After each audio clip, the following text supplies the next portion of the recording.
Hello, ladies and gentlemen, and welcome back to the Star Wars Clone Wars Retrospective. I'm the Wood Kid Travis now. The Wood Kid Travis Snell. Very old reference, but if you're a Patreon user, go to our After 9 Music Edition. That'll be there. That's one of my new...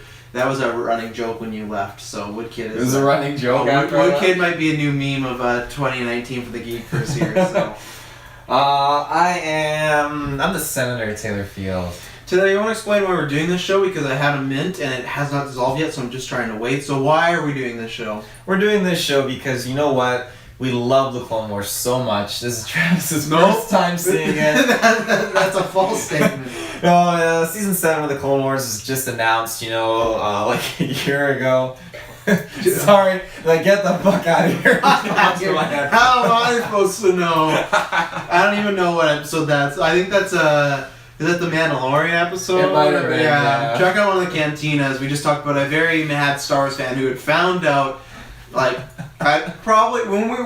did we record that episode? In February, January? Yeah. So, no, it was in January. So in January, and they announced new seasons of Clone Wars in July, so it was August, September, October, November, December, January. So it was 6 months, and this guy in a group that we're in goes, "Oh man, is it true? Are the rumors true about Star Wars: The Clone Wars?" And then they just lit him up, and he got really defensive about it. So it's somewhere. If not, I'm sure it'll be in the bloopers 2019 episode at the end of the year. So, but yeah, we're doing this in honor of Clone Wars coming back. Not all of us love it. I think it's a good show, but I've started watching it for the first time, so don't misrepresent me. This mint just won't go away. I hear you crunching I'm trying to break it down. I don't know. It just must feel like, I don't know. What kind of mint is it? Like industrial size? It's a limo green. It was pretty big. What that is? It's you've seen me around all the time. I have them in the little plastic bags, like one of the big green one. Oh, it's like my fucking cigarettes. I'm always busting them out. You'd think I used to be a smoker, but Tim, I'm gonna let you go on Evil Plans. Talk about that. We're reviewing 4 episodes: Evil Plans, Hunt for Ziro, Heroes on Both Sides, and Pursuit of Peace in season 3. But you should already know it by description on the test. So Taylor, take it away. Hopefully, my mint will be done. I love seeing Cad Bane back in action, even though this is literally a prequel. Kind of, because it's a sequel to the Clone Wars movie itself, but then it's a prequel to them. I can't remember the other episode it was. It's a prequel to one of the other episodes. Oh, well, now my mint's pretty much gone. In the aftermath of the event of hostage crisis, due to his possessing of incriminating information, Ziro the Hutt is placed under custody of the Hutt Council. When Cat Bane is sent down to hunt Ziro, he learns Jedi Masters Obi-Wan. And no, I was in the wrong episode. While on an important shopping trip... While on an important shopping trip to Coruscant, C-3PO and R2-D2 are kidnapped by a sinister bounty hunter Cat Bane in a dastardly plot to free Ziro the Hutt as carried out in Hostage Crisis. So, you continue, but Hostage Crisis... Man, was in season 1. Yeah, that's when they rallied the senators, right? And Padme had Anakin's lightsaber. Right. Yeah, before you continue, because now my mint's gone, that's what I was going to say. This is the worst thing about these episodes. So literally, the first episode we get is a prequel to an episode in season 1, and then the episode after that is after the episode in season 1, a continuation of that. So it literally goes to the past. What is it? Yeah, it goes to the past. And then it's all the way forward, but then there's an episode in the middle that's just non-existent unless you saw season 1, which I'm assuming you would. But it was 2 seasons ago. Why do they do that? After this, then I don't. As far as I'm aware, they don't do it anymore. They actually. But why did they do it in the first place? I have no idea. I've understood I've not even understood. It's a George Lucas prequel thing, I guess. But I've at least can buy the ones where it's like, for some reason, this is. Let's say you got episode The Bees, and these 2 episodes are all prequel to The Bees. This one was a prequel to The Bees, and then The Bees was in the middle, but they didn't show it again because you would. And then the next episode is after that, so it's super weird. That's not a prequel to the episode. It's like a prequel and then a sequel. It's for an episode that was all right, but it was so long ago that I can't even remember it, and it's so frustrating, and that's what takes it away for me as far as these 2 episodes. I was not a fan. I still think season 3 sucks. Big time. Oh, okay. I got a lot It picks up. I keep saying this, but you know what? These episodes and this season so far has made it that I will never be able to say Clone Wars is a great show. And you Star Wars fans may say that's a hateful thing, but it's just, for me, season 1 and season 2 have great episodes, but they're kind of all over the place. This is just have a strung of filler to like bad, kind of boring episodes, and to me that means, so what, after this we only have 2 more seasons. I'm not counting the lost episodes, so unless season 7 is great, over half of the show so far has been kind of good to great. And then why are you counting the lost episodes? Because that technically is season 6. I don't, but like, how, they're the lost, so the lost missions, like how does that even work into it? Well, there's like 5 different story arcs, each of like 4 episodes. But when do they take place? Are they in after season 5, or are they just ones where it's like, oh, this takes place randomly? They're after season 5, yeah. They actually have huge relevance to the events of Revenge of the Sith. We'll wait and see, but so far there's no way I could say this is a great show. I think this show has great moments and great episodes, but overall this has not been a great experience this season for me, because I don't even think some of these episodes are terrible, but I don't know, this whole prequel stuff's annoying. But continue, what did you feel this episode? Because I'm sure you loved it because Cat Bane's there. Yeah, I'm a big Cat Bane fan. Love seeing him in there. You know, he was very brutal and evil in this episode. You know, it's just, I hate actually though how easy it is to just steal you know, droids that are very well versed in this kind of knowledge about the Senate and the buildings and everything. Ziro the Hutt's always a wild adventure. Like he or whatever is, I don't know, kind of weird. I'm glad what happens to him in the later episodes. So. Well, I'm getting this kind of blended in with the other one, because both of them have so much Ziro stuff. I'm trying to defer the 2 of them. Yeah, this one is them trying to rescue Ziro the Hutt, and the next one, or no, this is the one where they get the plans, and then the prequel episode is them actually pulling off the rescue, and then the next one is them, the aftermath of that. Okay. This is more confusing than the first time you saw Inception. You're like trying to figure out how many levels you are in. My God. This is a kid's show. This is a kid's show. Kids follow it religiously. Great. But no, I don't really have much to say in this episode. But it was good, and I didn't mind it. I like seeing Cat Bane do his stuff. So I thought the episode started alright. It was nice setup. Okay, Cat Bane's back. I know we're gonna bust Ziro out, but this is just a setup episode. First of all, setup episode for something that doesn't even pay off. Well, it did, but it was paid off 2 seasons ago, so that was disappointing. Because the next episode literally just picks up after they got out Ziro Hutt, and I was like, "What's going on? What am I missing?" And I'm like, "Oh, it's one of these stupid prequel episodes." Yeah, so great.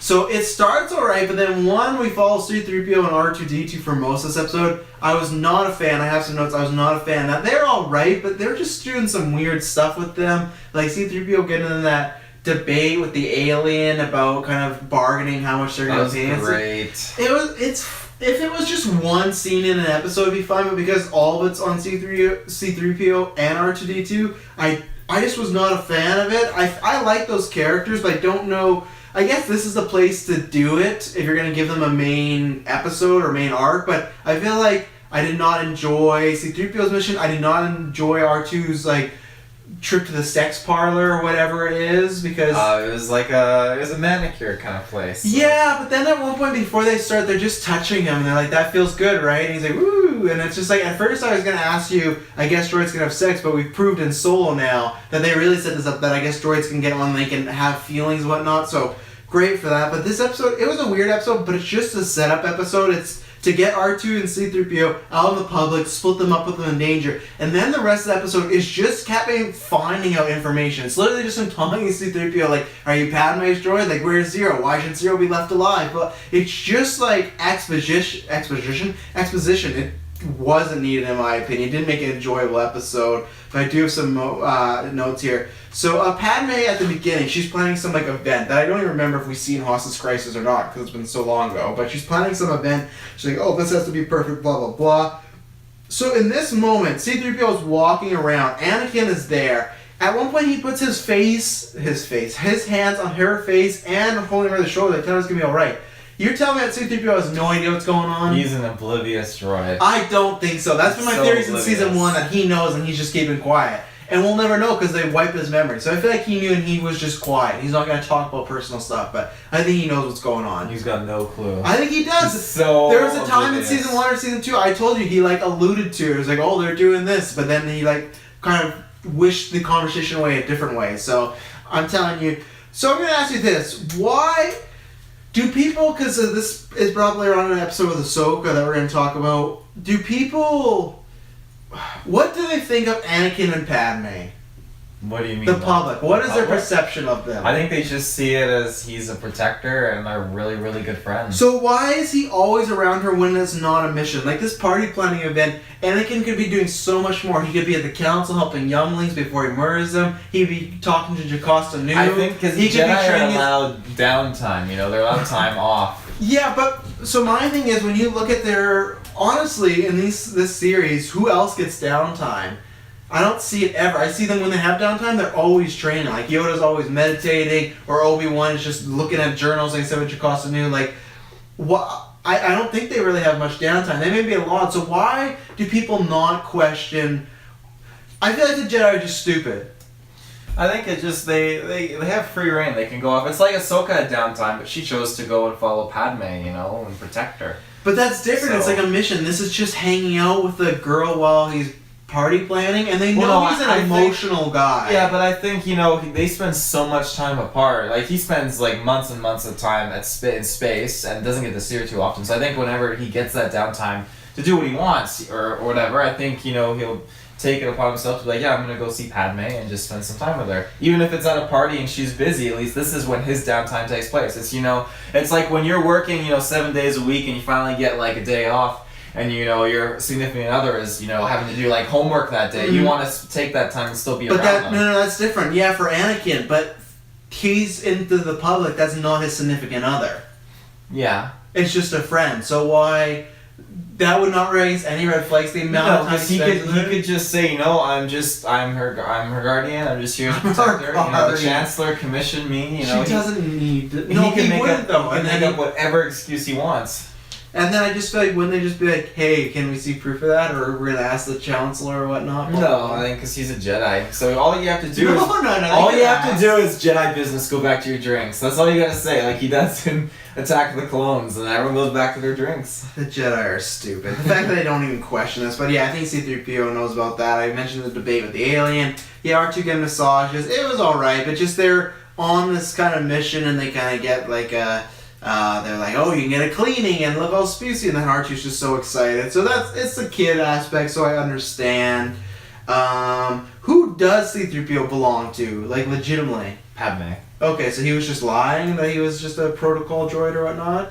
No, he is a protocol droid. But technically he belongs, as far as I'm aware, he serves Padme. But he didn't say that. When Cad Bane asked him, he made sound like he just served Coruscant or like the government in general, not Padme. Well, he just does his like introductions, you know, or whatever, and he just says like I'm a protocol droid, whatever. But no, he serves under Padme, and then R2-D2 serves under Anakin. So why does Anakin not also have C-3PO as the person who made him?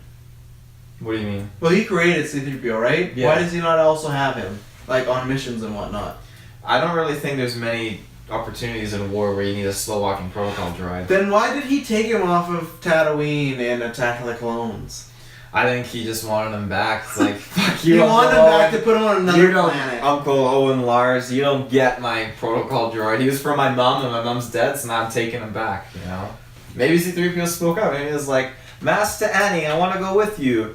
Or something like that. Great C-3PO on First Nation. And then we learn why Ziro the Hutt's so important, blah blah blah. And then the episode literally just kind of ends. There's no big thing. C-3PO gets back to the party with the cake topper, and Anakin's like, that'll do. And C-3PO's kind of messed up. No, Anakin was pissed. He was fucking ready to let C-3PO have it. And Padme's like, tone it down, Annie. It's all good. Yeah, fucking Anakin. I would give this episode, I'd actually give it a thumbs down. Because I just think this was a setup episode, but a setup episode we didn't need because it didn't set anything up. Everything that's set up, we had seen in season 1, and I can't tell you enough about Hostage Crisis if it was a good setup or not. So in the context of it's like a show getting canceled midway through the season. It sets some stuff up, and then you don't see that episode, or you forget about it very quickly. So, a thumbs down for me because it was a waste of time for me. I'll give it a thumbs down. Wow, how come I give a thumbs down and then you're giving it a thumbs down? Yeah. Why are you giving it a thumbs down? I don't know if you rarely give it. I rarely do. It was an okay episode, but it really wasn't like anything too special. You know, I like seeing Cad Bane, but it didn't sell me on anything. There's way juicier content to come. Jedi keeps telling me and I don't see it. Let's see. The Hunt for Ziro. This is what I was talking about earlier. In the aftermath of the events of Hostage Crisis in Season 1, due to his possessing of incriminating information, Ziro the Hutt is placed under the custody of the Hutt Council. When Cat Bane is sent to hunt down Ziro, he learns Jedi Masters Obi-Wan and Quinlan Vos are searching for Ziro too. I'm gonna bring out something cool for you. So how much do you know about Quinlan Vos? I feel like we've talked about him a little bit, but not too much. But I got enough from this episode to know I don't like him. He is a, as far as you know, probably it's mostly Legends stuff now, but like he's actually... I see he has a red lightsaber and all this stuff. He's a fan favorite as far as, Jedi go, and he actually ends up, I don't remember if he marries, but he hooks up with Asajj Ventress. He's a Jedi, though. Yeah. In new canon or in... Well, I think there's a book about it in new canon, and there's some crazy stories and like legends about it. So I don't know. I haven't looked into it too much because he's not a Jedi I've really engaged with. But no, I'm not sure. I know he turns to the dark side. Is there anything that I'm gonna see spoilery in here? I don't think so. If you just look up Quinlan Vos and Ventress, but. Because, let's see, in the attempt to uncover identities of Dooku's master Sidious, Vos had come to the dark side. However, he is brought back by his love Ventress. During the final days of war, Vos moved his Republic troops to Vos Pity. After the fall of Jedi, Vos was amongst the Jedi that were purged. Blah, blah. I don't know where that canon information is coming from, but him turning to the dark side, but... Yeah, he does turn to the dark side, and some stuff goes on with Ventress. Careful what you find out about Ventress there, because it literally details the next episode of Clone Wars Retro we do. You'll see what happens to Ventress a little bit. It looks like, I'm not sure. So you don't remember Vos turning the dark side all in the Clone Wars? Does that happen? I don't think he turns in the Clone Wars. Because it's kind of in that section, but it says the Clone Wars, but maybe... I don't know, that's the problem sometimes. They don't say exactly where it's from. But yeah, I can't remember if they did a story arc about it or not. But yeah, no, he was always an interesting Jedi, and yeah, I just thought it was cool how he fell in love with Asajj Ventress. Mm-hmm. So, yeah. Yeah, I like him. Like, I made a little bit of joke that I didn't like him, but I just think he's a very different type of Jedi. I think I don't get enough from him in this episode to love him, but I can see why people like him, that sense of humor, very sarcastic. I think it's probably just because I think the humor in the show is usually very hit or miss, because it's kind of kid jokes and whatnot, so I liked him enough. I think this episode was...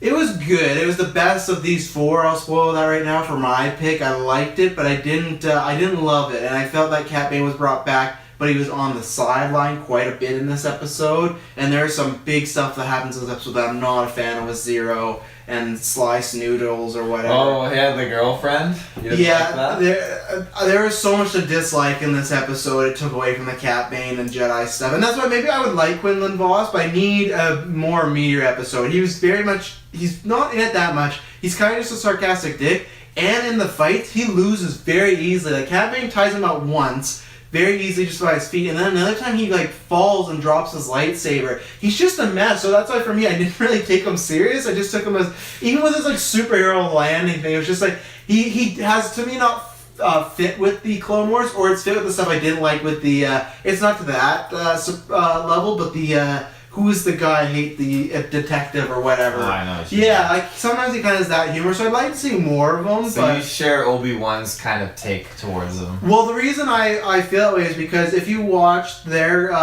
talking or just their relationship in this episode, I'm not sure how it is in the further episodes that they interact, but I just thought of you as Vos and me as Obi-Wan, because his entrance, when he does this big cool jump and he lands, and Obi-Wan says, if you could tell time as half as you could stick that landing, we'd be on time. And then Vos goes, well, that's your opinion, man. Two things. One, I think it's kind of like a Big Lebowski shout, so cool. Two, that's Taylor 100%. I'll just give him facts. And he was like, oh, well, doesn't matter. Well, this is the reason why. So the whole episode, I just thought, Taylor may, Obi-Wan won our fan vote a long time ago, but Taylor's definitely no Obi-Wan. I am definitely Obi-Wan. My Force morals legitimately line up with his. We have the same idea of what the Chosen One means. I don't think you're an Anakin. I don't think so, because Obi-Wan believes that Luke was the Chosen One. No, in the way of...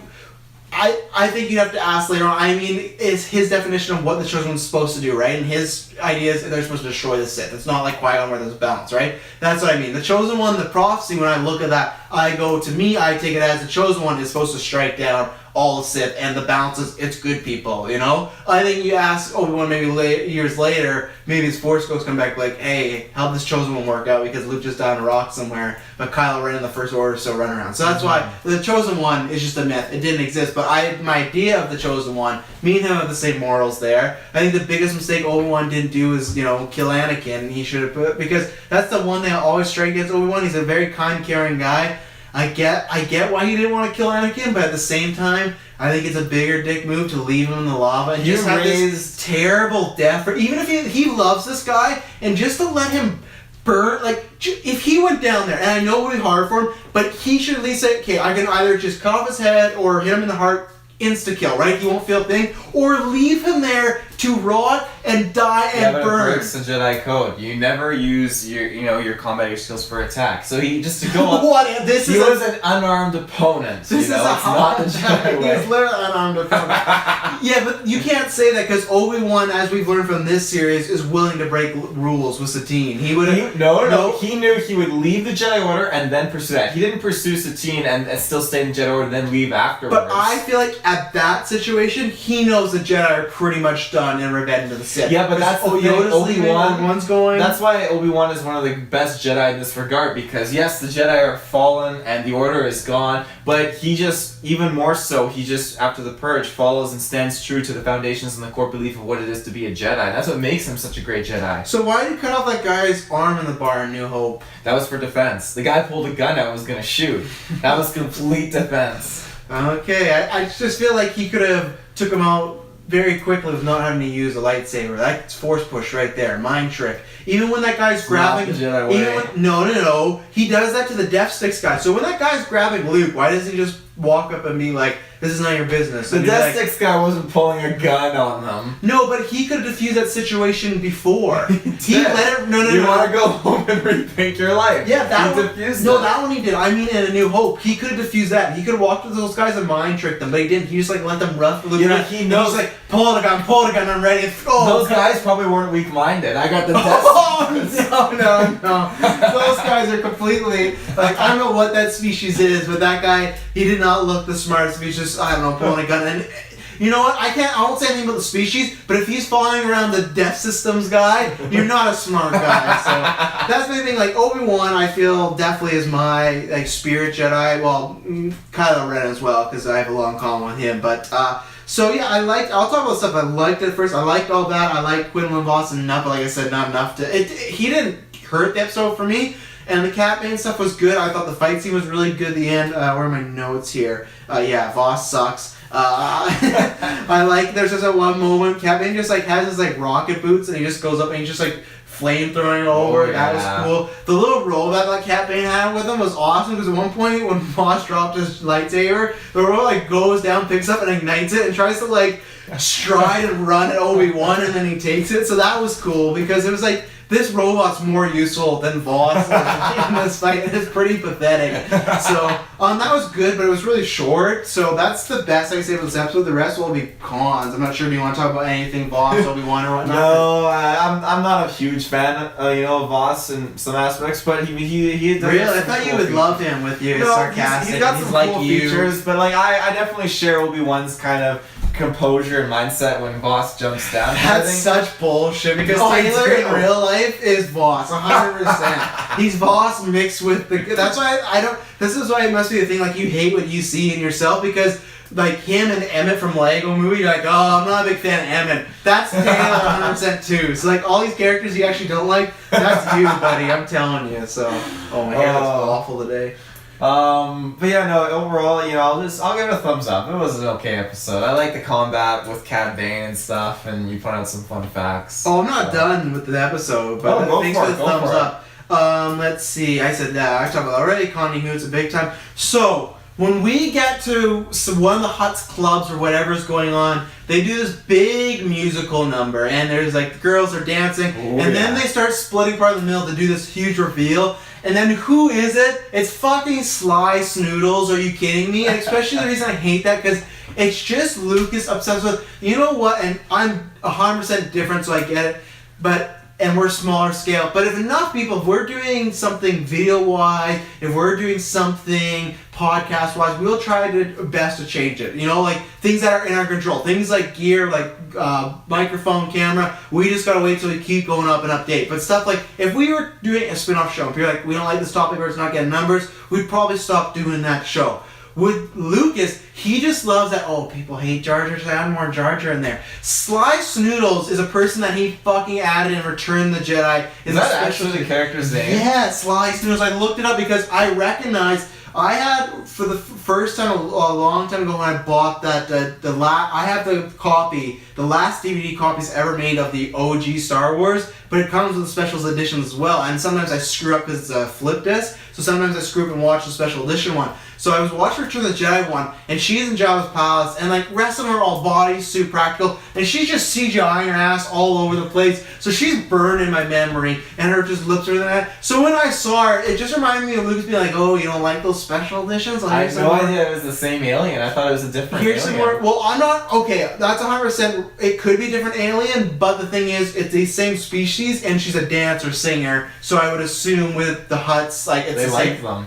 So let me know. Maybe it's Sly Snoodles' like daughter, like Fly Snoodles. I don't know. But it's that species, and it's just I don't understand his like forcing of you to, you know. And it's the same way when I just love people that bitch about the new movies, you know, and they're like, man, I wish Lucas was back. And when they were hating the prequels when they all came out, and Lucas has been on record and said that his new movies would have been like exploring the midichlorians and everything like that, and people just now like they just revisionist history, like, oh, Lucas would have been the best, I wish he was doing it. No, you really don't. I love Lucas. I maybe would have liked him to be a console, but there's some ideas, and that reminds me of that too. If he would have done this, oh, people don't like midichlorians, I'm going to make a whole trilogy about how they're born and this and that. It's like, oh no. So, Sly Snoodles, and then, not even that, as like, just to add salt to the wound. So I see Sly Snoodles, and George Lucas just coming out of his TV and cutting me. Just in like, I don't know, the face. And then he decides to keep throwing more cuts and more salt because he puts her in a relationship with Ziro, and there's this whole love story, and there's this weird scene of Ziro in prison just like, I hope I can get out soon and your love will get it to me. And then they have this awkward like 5 to 7 smooching scene, and there's like the kids love it. It's so bad. It's so bad. And that way it was for me. I was like, I cannot call this a great show. Any show that has this going on, I could say if it's a great kid show, fine, you can throw that at me. It's a show with great episodes or moments. This overall, no. So this was terrible. And then at the end, how does the episode end? With some big twist breakup where Sly turns on Ziro and shoots him and like, you shouldn't have broke up with me, and she kills Ziro. And it's like, this whole arc, this whole legitimately 4 episode arc culminates with Ziro getting killed by Sly Snoodles. Are you kidding me? What's wrong with this show? This is a thumbs down because I almost gave it a middle because of the Obi-Wan Voss, Cat Bane stuff, but there was not enough for me to move the thumb to the middle, so it's a thumbs down for me. I was just so disappointed, and I never want to see Sly Snoodles again, but I bet we see her. I bet we do, because George just loves doing that stuff, so Sly Snoodles in the house, so... Sly Snoodles. You have to count how many times you said Sly Snoodles. It's just such a stupid name. It's just like, it's just such a... and like I said, I appreciate everything Lucas has done. I respect the man until the day I die. But it's just such a special edition prequel era Lucas. Like, there's just a moment where you can tell things switch. And I'm not saying he didn't produce great stuff. I love Obi-Wan. I love aspects of Darth Maul. And there's things in the prequels that are great. But overall, it's just something happened. Jar Jar. Let's get on to heroes on both sides. When the Senate begins debate on a bill that would eliminate government oversight of the banking clan's activities, Padme and Ahsoka travel in secret to the capital of Confederacy of Independent Systems in an attempt to forge a peace agreement with the Separatists. However, after both Republic and Separatists agree to the peace conference, Dooku orders General Grievous to dispatch a group of droids to launch a terrorist attack on Coruscant, resulting in a failure of peace. I'm going to say I've been on point with my paragraph reads today, I think. I'm doing very well. These are much better written, too. This episode, to me, was fine, but this was a kiddie episode in the way of, to really explain, like, oh, the bad side. Like, literally, this is the problem. And this is why Lucas, and like, he's not, like, that's some of the problem with the prequels, and even some of the problems with the OG trilogy. Like, you look at Harrison Ford, he's famous for saying, like, he looked at the script one time and he went to Lucas, he's like, you don't expect us to actually read this out, do you? Because I think some of the stuff is very wooden and very on the nose. The whole episode, literally, the whole episode is, do you get it? Not, the good guys are not just good and the bad guys are not just bad. So I understand that, but then in the end when Ahsoka just has to be like, I see war differently now. And Anakin's like, how so? And she literally says, like, the bad side's not all bad, and the good side's not all good either, Master Skywalker. And it's just like, that's where, a kid's point of view, I understand, because it's putting that point of view for little kids to understand. So that's good. But for an adult, the whole episode was just that, and not much happens in this episode, really. This is a big setup episode, and then it's followed by another episode where not much happens. For this whole peace treaty thing, I don't know. So I like the aspects of showing the good and the bad. I think that's why Taylor loves Rogue One. I think that's why you like Last Jedi, because, like, that's all DJ's character is, right? Just telling Finn, like, oh, you know, the good guy's bad guys. It's on a machine. Yeah, maybe. But I like DJ, but I don't think we need to see him again. I'm sure we will in, like, the Clone Wars Season 7, little DJ. No. But I didn't think this episode was bad, but even though I think I did say, I have to take back with the Heroes on Both Sides saying that was the best episode, actually, because I forgot about all the Slice Noodles stuff. So, Slice Noodles. Yeah, this episode was fine, but didn't really catch my interest, so.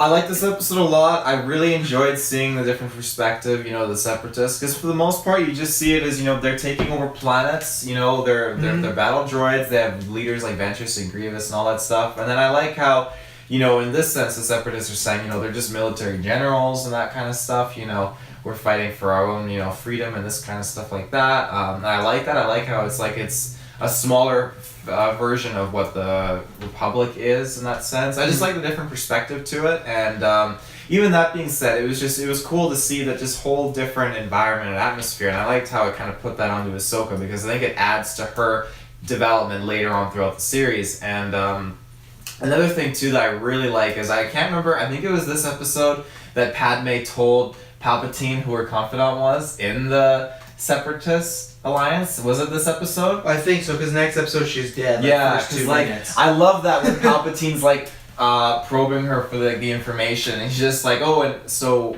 how did you? You have a friend? You have a friend? Who did you talk to? And she's like, so and so, and he's like, and how did the dialogue take place? Like Palpatine in these movies, like when he has total control, or in the show, when he has his show, wow. Yeah. Throughout the Clone Wars, Disney Plus. Throughout the Clone Wars, when Palpatine, you know, has control of all the situations, he acts a certain way where it's just chill, he's calm, he's collected, and he's friendly. But then in episodes like the Xylo Beast, or when things happen that are out of his control, you can sense the energy of his presence change. Like he's ready to whip out a lightsaber at any point. He's ready to fucking whip it out. Yeah. And but I love that because you can feel the tension just change. And again here, when Padme, Flappy Sith cock, when Padme relays this information and this poses a problem to his plan, you can immediately feel the energy change and shift, and he immediately just realizes, okay, this needs to be dealt with. This is unacceptable.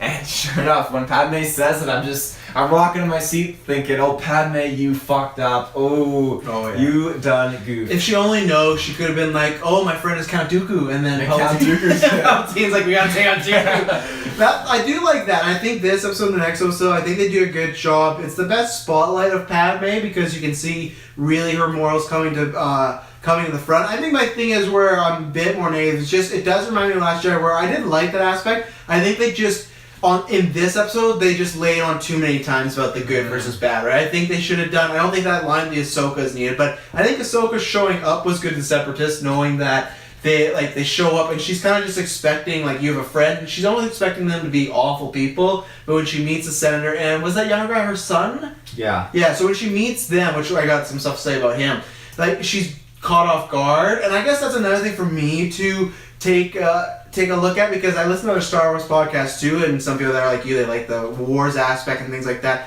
But really, up in The Last Jedi, and that's where I did like in Last Jedi, except because I think they did too much, was in the movies, they don't really talk about good versus bad. So for me, that's like a big, or they do, okay, I shouldn't say that. they talk good versus bad is the biggest theme, but that's the problem. Is the OG trilogy is just that. It's just the bad guys are just bad, you know. And even the First Order, I feel like they tried with the whole like selling guns, blah blah. But I don't think they gave enough reasons for the First Order to really like we could understand why they're doing what they're doing. I've just heard from books and other canon that you get that, and I would like that more in movies in more of a subtle way, or more of like I said, okay. DJ saying, hey, you know, I sell good weapons to the bad guys and the good guys. There has to be more than that, right? Because just because you sell weapons to me doesn't mean, okay, all these people are bad. It's like, well, you're, you know, same thing in this one. They're using the same guy to get money from that Dooku's, or was it this episode or next episode? It's the banking clan. Yeah. I think it's the next episode, right? Where they actually go to the guy. Yeah, and so I'm kind of crossing the streams, but it's the same thing here, where just because he's also giving the money doesn't mean the Republic is automatically bad. So I did like that aspect of them diving into. It's just a little on the nose. I'm trying. Do you have anything to say on that aspect? Because I have another topic, but it would take us completely off of this kind of good versus bad thing.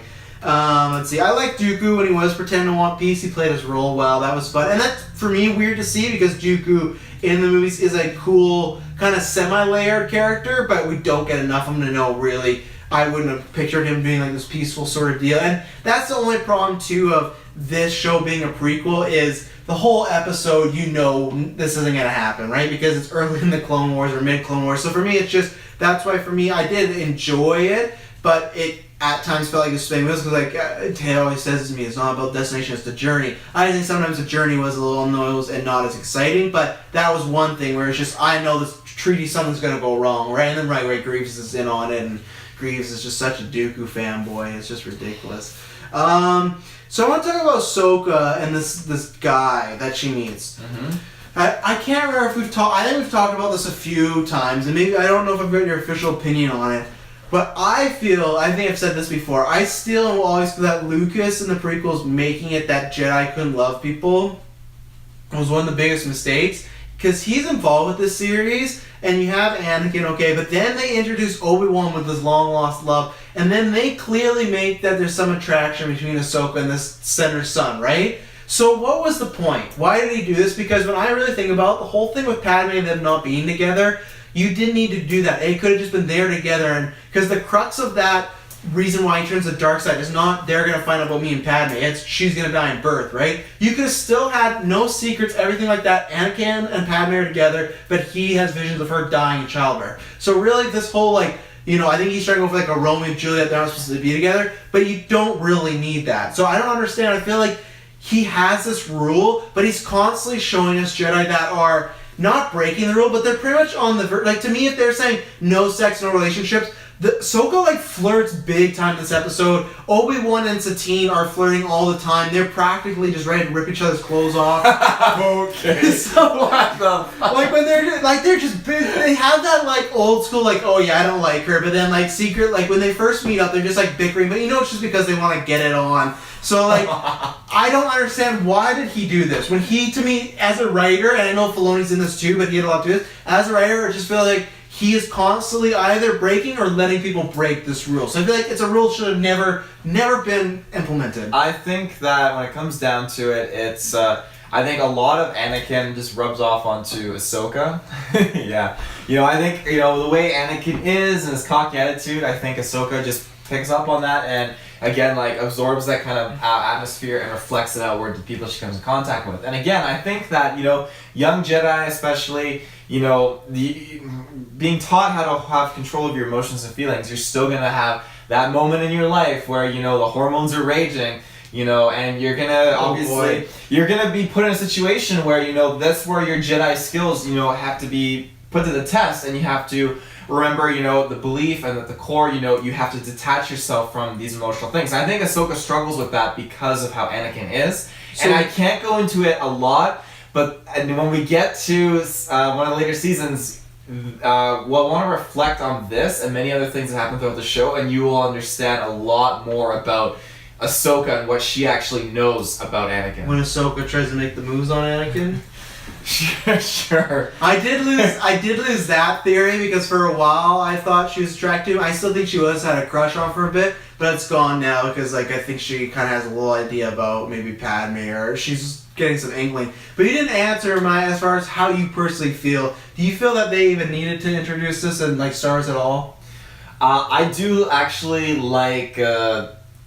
Are you talking specifically about Ahsoka and the Senator's son? No, just the whole in general of you cannot be with. I like it. I actually really enjoy that feature, you know, and I think that I think that as far as, you know, having it reflect on different Jedi, I think it's very awesome. I think, you know, showcasing with Obi-Wan, it shows, you know, he's thought logically about it, and he's made that decision saying, okay, you know, if you and I were to become a thing, I would cut my ties with the Order and respectfully leave, and you and I could go pursue our future together. Anakin, it shows the dynamic because he's so emotional and he's compromised, and he doesn't want to give up being a Jedi, but he doesn't want to give up Padme. He just wants to be in control of everything, and I think that adds to his character and his downfall at the same time. And then with Ahsoka, I enjoy that because she's reflecting, you know, the kind of output that Anakin has throughout his situation. And then Ahsoka is obviously young, and so she's got a lot of other factors too, because this is obviously a problem that young Jedi would probably come to terms with at some point in their life. So it really tests their strength and determination to being a Jedi. That's how I kind of see it, so I enjoy how they display it. Yeah, still not a fan. I'm glad they haven't brought that up in the new movies. Obviously, Luke is I guess Leia. Well, now all Jedi can have kids, apparently. You know, even in Legends, Luke had kids, a new Jedi had kids. So. Well, because Legends didn't lots of those come out before the prequels, though, or were kind of. No, they came out around like during the same time and after a lot of that stuff. Well, so. I feel like out of all the rules, I feel like even when Obi-Wan made that decision, that's not an important rule. Who cares about that? Because he clearly didn't teach to Luke, as Luke was still trying to get with Leia at one point. So. Yeah, that's true. And I guess we'll have to see what happens with Rey too in Episode 9. Force babies. Well, that'd be the best. But I even mean like they've hinted at her and Poe kind of have something. So if that's the case, then they've got her and Finn. Just because Finn kisses Rose doesn't mean they're a thing. I think they are, unfortunately, and that's the thing. Such a bad. Yeah. Yeah, not a good pairing. But yeah, I don't think it really. I just think it cuts down potential of just like you can't do this and you can't do that. I think, and especially because they go that well all the time in the show of, like I said, Ahsoka flirt and Obi-Wan and blah blah. And it's not canon anymore, but like Qui-Gon had a girl he was really into before and he almost turned the dark side. So it's just like there's so much in love. Like I don't know. It's just such a. That's what happens when you get into a relationship. No, because you know Jedi. No people saying it's me and the other person being the problem. Not saying you can't be with this person. Let's see. So what was your problem with the boy? You said you had some stuff to say about. No, it was just that. It was just that's what brought up, and he seemed very uncharismatic. But you know, Ahsoka just like you said, her hormones popping off. I guess. I'll give you a bit of a glimpse here. He does play an interesting role later on. Does he I imagine he's like actually while he's still bad, he probably uses Ahsoka or something like that. Not necessarily, but he does appear. He does appear, but it's cool how they actually tie him in with some other unfortunate events. Yeah, I didn't hate or anything. I just thought he was just kind of there, and I think he was just kind of like a plot device for Ahsoka. But yeah, and then the last note I have is I hate at the end when Anakin finds out they snuck away, and he's like, "You're crossing a line," and then she's like, "Oh, well, you've pushed the boundaries before," and he's just like, he's like, "Well, I've never. That was just too far," and it's like. Of course. Anakin's such an awful written character. He's such a hypocrite, and I would understand if they made it on purpose that he's a hypocrite, but they don't. They still make him this hero. Like, he's killed sand people. In this series, he has beat people up in an interrogation room, and he's killed unarmed or people that he didn't need to, and everyone just laughs it off. So Anakin didn't laugh. Anakin. That was pretty much just laughing it off. Like, it was not serious. So Anakin's just one of the worst characters, and I will always stand by that. So last episode we have for today. Let's see here. Pursuit of Peace. Senators Padme, Amidala, Bail Organa, and Okanda push against a new bill in the Senate I screwed up my streak. Against a bill in the Senate to buy new clones for the Republic, but someone does not like it in their opposition and tries to dissuade them. I think the only good things about this was it kind of crosses over from what Taylor's talking about. I like seeing sneaky Palpatine. That's the best Palpatine. And I like we're finally kind of getting, you get to see, and there's rumors in Revenge of the Sith you got to see a bit more of it, but either they didn't film it or there's deleted scenes because apparently, what was her, Natalie Portman, and I don't know if it was Lucas, but she just kind of sounded like they had some problems in Revenge of the Sith where they weren't getting along. So apparently a lot of her stuff was cut, but it seemed to hint a lot more that she was juxtaposed to Palpatine and be able to talk about that in canon. So I've been interested to hear of how Padme. I don't think Padme knows he's this almighty evil, but she doesn't. I guess respect's the wrong word, but I don't think she. I think, even though they're on the same side, I think she knows that he values different things than she does. And even though they're on the same side, she thinks her way is doing better. Like, her way of doing things is better than what he would want. And like I said, I think maybe more Revenge of the Sith era, she might get the idea of maybe this guy's not with us. But at this point, I think it's just kind of playing chessmate or checkers with each other, or she's even doing that, and I think she doesn't even know it's him though in that sense, where she's playing that game, but she doesn't know, like she doesn't know Palpatine took out that guy, so it's like she is fighting like a Phantom Menace in a figure, but it's Palpatine, so it's kind of fun seeing that dynamic. She gets a good speech at the end. I like it, really reinforces her character about the our fate in these bills should not be decided on the battlefield, they should be decided here, and that fits everything with the movies and the show as far as her wanting to do democracy and politics instead of fighting to the death. So that was all good. There were some chases in this episode, but they were really repetitive. It was just like they chased Padme on speeder bikes and they chased Bail on speeder bikes. So there wasn't much. This is an episode I'm going to remember. I guess I didn't even say last episode I would get a middle thumb. And this one, like I guess I could say that. I don't have many facts this one, but I would give it a middle thumb too. That where I liked it, there was some good stuff, but not enough that I will... I liked it for the Padme's character stuff, but really, I'm not going to remember this episode probably when we do like a rankings at the very end of this show when we finish the series. So, I like this episode a lot. I remember when I first watched it, I went into like a tangent, like telling Madison to look at this scene with Palpatine or whatever, because like I love that scene so much. And you did the bird box, hold her eyes. Oh, yeah. Look at it, it's beautiful. I'll never forget it. This scene as long as I live, because it's just.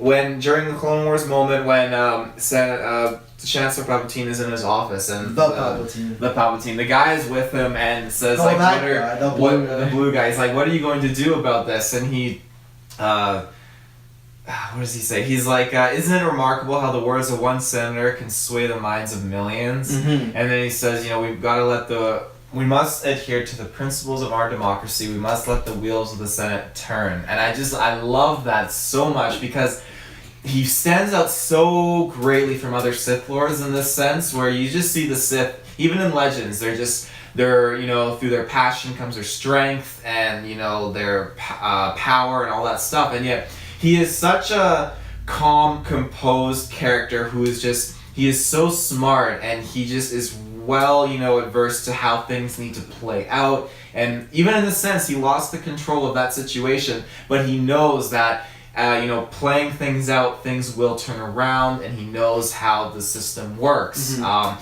But I love how, seeing characters that just always have control and always have power just get taken aback in certain moments. I love that when it's done, and I love how he was just taken aback by how Padme managed to sway the minds of so many people, and he's just so stumped on thinking about it, because here you have a character who believes control is power, and when you can enforce that power through dictatorship and troops and military position and might, he's just taken back how that power can also come from actually telling the truth and mm-hmm. speaking your mind, and he just is, I don't know, I love that scene so much. It's fantastic. And I think that scene, what I liked about it was the reason you listed it, and also I think in the series we've seen it a few times, but I feel like that's the first time he really realized that Padme is a bigger problem than he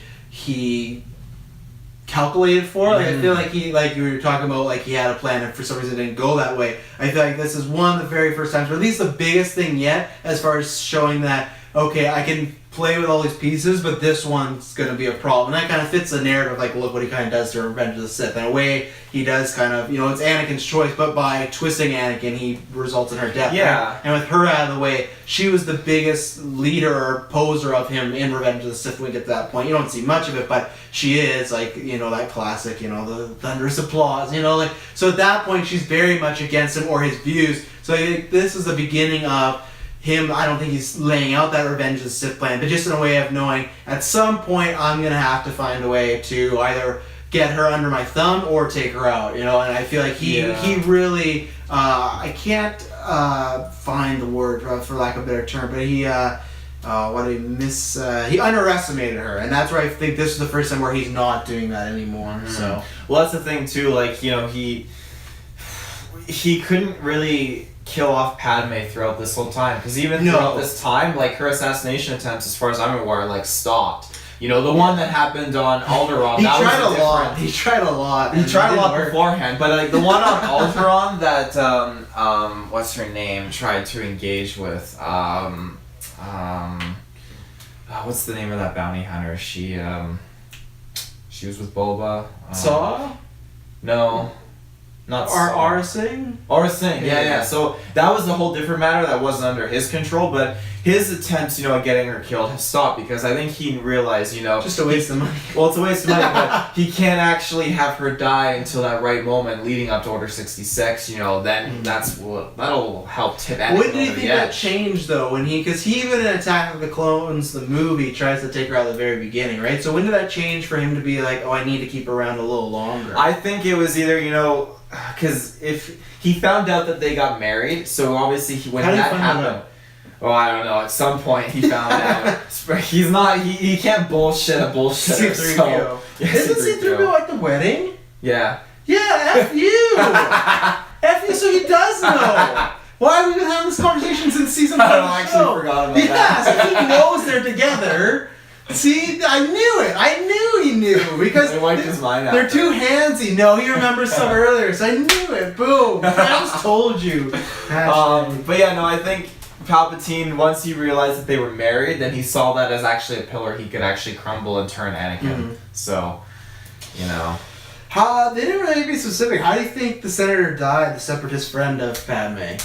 Well, it could be anything, because Dooku said, Dooku said in their speech that when he reported to the Senate, the Republic Senate, that it seems like our own Senator so-and-so who proposed this bill was attacked by a clone squadron and killed in cold blood or whatever. And no questions are asked. They just take it at face value, like, oh my god, she's dead. Well, Padme was the one who's like, no, that can't be, like, what the hell? Well, even then, though, Padme just took it as she was sad that happened, but she never really investigated it or been like, we should look into this. Because, you're going to trust Dooku's word. I guess, no. Well, they did. Yeah, but she shouldn't. She just says, like, oh, Dooku, I'm not a fan of that man.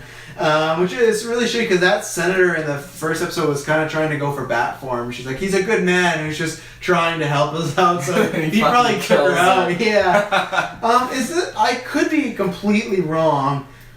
I thought this was a prequel episode. I thought Padme's uncle was dead. You want to know the truth? Is this a prequel episode? I figured. Yeah, I knew it. It's just so stupid. I didn't say the note, so I was wondering, but because I remember them killing off, like, that was a strange choice, but yeah, again, I don't know why this needs to be... Threw me the fuck off. Yeah. When I didn't know that these were in, I didn't know that these weren't in chronological order, so it left me with a big mind fuck. And this is taught kids, like, if we ever do Batman animated series, the way they approach it until the later seasons, the first 2 or 3 seasons, it's just like, it's a night in Batman's life. It's just like you could watch an episode solely and it doesn't matter. And sometimes there's 2-parters or 3-parters and that's it, kind of like this show. But for the most time, it's you just have this adventure with Joker one night, adventure with Two-Face, adventure with Man-Bat, adventure with Killer. There's multiple Killer Croc episodes. You're gonna love that. There's one where he joins the circus. It's wild. Batman joins the circus? No, Killer Croc does, but then Batman goes in the circus in disguise to try and find Killer Croc. It's a great episode. And there's one episode where Killer Croc's great idea was to stop Batman was to throw a rock at him. It's one of my favorite quotes of all time. And I threw a rock at him! So we'll get to that one day. But now I don't even know where I was. But, so with that though, at least it's like, it's just random episodes and there's the odd 2-parter. This, for continuity or the order, is just gonna mess kids up when they're trying to watch this. They're gonna feel dumb watching this. They're gonna be like, I misunderstood. I thought Padme Uncle was dead. I'm like, I guess I'm an idiot. I just was not paying attention. Because that's how I feel sometimes. And then I talk to him, or I look at his notes, and I know it was a prequel to like 8 episodes ago. I was like, what are we doing here? But yeah, so he was back, but he dies. Padme kicks a lot of ass in this episode. When she is a lot better than Bale. Bale just, Like, he puts a little bit of fight, but he gets taken out pretty quickly and knocked unconscious. But she is just kicking ass on those speeder bikes and whatnot. Yeah. So, and my favorite thing is when they don't pass the bill, is they go to all the people and everyone's cheering, and they go to the alien lady on Camino who's a part of the clone program, and she's just like she's not pleased. But one, it was just funny because she's like a nice slow clap. But two, it's just like you'd think I guess people wouldn't think she's evil or anything because she just wanted the money, right? But it was just so obvious. It's just this clap. So that was good. So yeah, I would give this like a I'll change mine. I'll give it a thumbs up because there's enough alright to talk about. So I'll give it a thumb up. Okay. Actually, no, I'll go 2 thumbs up. No, thumb and a half. Wow. That Palpatine moment is just so good for me. Yeah, there's some good stuff. And I'm excited because next episode, Darth Sidious, and I'm not sure if we're doing 3 or 4, but I do see Savage Opress is coming up. So I am hoping. But this is, what is that? Episode 12, and these last 10 episodes are fine getting into some stuff, which worries me. Last episode's Wookiee Hunt, so we'll see how that goes. But I like that Wookiee. But yeah, so hopefully we got some, even though I feel like we had some good topics better than last 2 episodes to talk about here, hopefully these next few are going to be big. Because I have zero, I haven't seen a clip here or there, I have zero experience with Savage Opress, and I imagine he dies or something bad happens to him because no one really talks about him anymore. I'm so glad you don't know what happens to him because the shit that goes down, it's like at the time when I was watching Rookies episode me. No. At the time when I was watching these consistently, I was waiting for every new episode to debut, and they got to I knew what was coming, and what finally came, it was just so satisfying just to. How did you know? It's because of what they let on. They put little tiny hints here with certain characters, so like you know what's coming. Oppresses, like his finale or just Maul coming? Because I know Maul's coming. It's like both, kind of in that sense. But it's great where it leads to. That's all I can say, y'all. Alright, well we're gonna see next time. Taylor, where can they find that episode when it debuts and all the other stuff we do here at Geekverse? Well, ladies and gentlemen, you can find it in the search bar with your internet connection. Type in Geekverse Space Podcast on literally on Google. You can find all the links to tons of stuff, but specifically on Facebook, definitely check it out there. But obviously if you're listening to this early, you're on Patreon, so that's good. You're already in the loop. Yeah, the DC poll will be going on. If you listen to this as a release, there could even be a different poll going on at the time of this coming out because we have some. We can't say it yet, but we have 3 more polls planned this year. Do we want to even tease them what's happening in December because of what show we're on, or remind me what one did we talk about for December? Should we tell them? Remind me. Well, we're gonna tell them. We've talked about doing Star Wars canon characters, right? So including Cat Bane, a Darth rather than people of legend, not all big. We're not gonna include the Skywalker twins, but there's different kinds. I know for sure we want to do a Clone Wars Rebels one that adds all those characters. So you want to do Legends separately? I think Legends could be done separately because there's a whole variety of awesome Legends characters. The only problem is I feel like all I know, but Thrawn is now.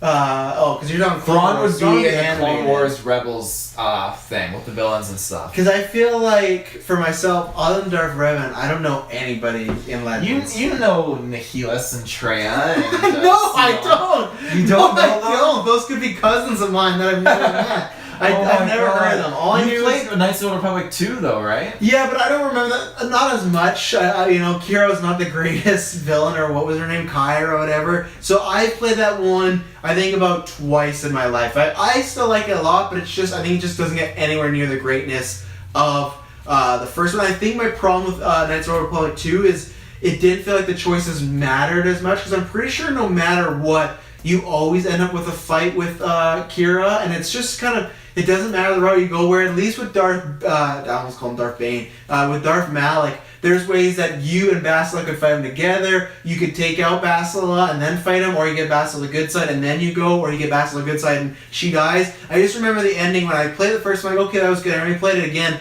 It was, and I always go, I'll either do Sith, light or light Sith. I'll never just kind of play in the middle. And both endings were kind of the same. I loved, did you say Darth Nihilus?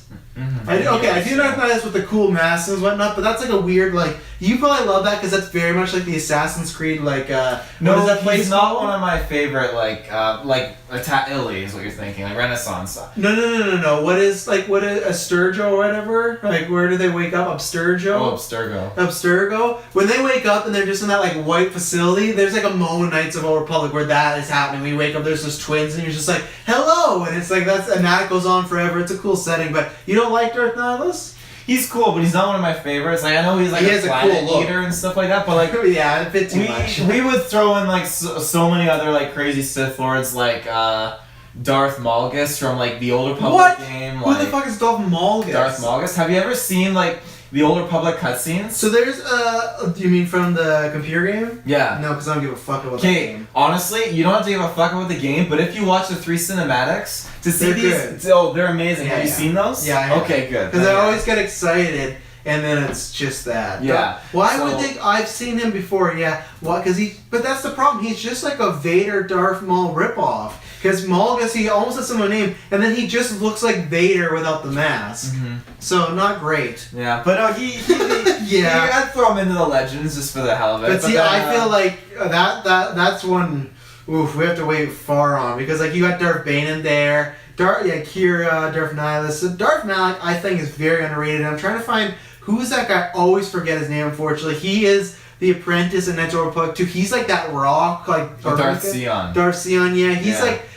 I like him. I think he's just pretty basic as far as he's just all hate, but He's just hate. yeah, he is. Like he's just like he doesn't have much character to him, but I think we'd have to wait a little bit because I'm very on Legends. I don't know that much. I think Yeah. you'd almost have to wait until It would be the last Star Wars pulled up like Ever. Well, not the last one ever. Like it would come very, very late because I'm pretty Star sure Killer. Would you put there? Yeah, Star Killer would be in there.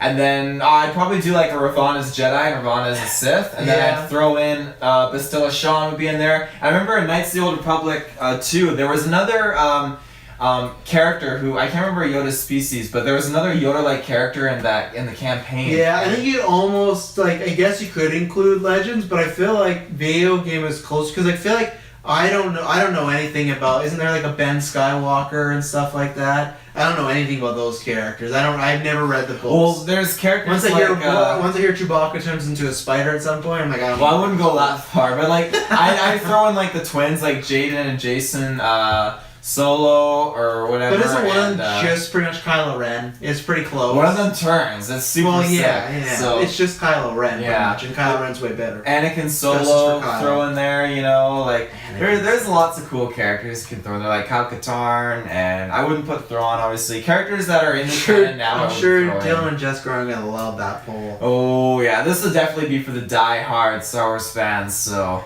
Yeah, we'll wait Yeah. until a movie for that one for the hype. But Mm.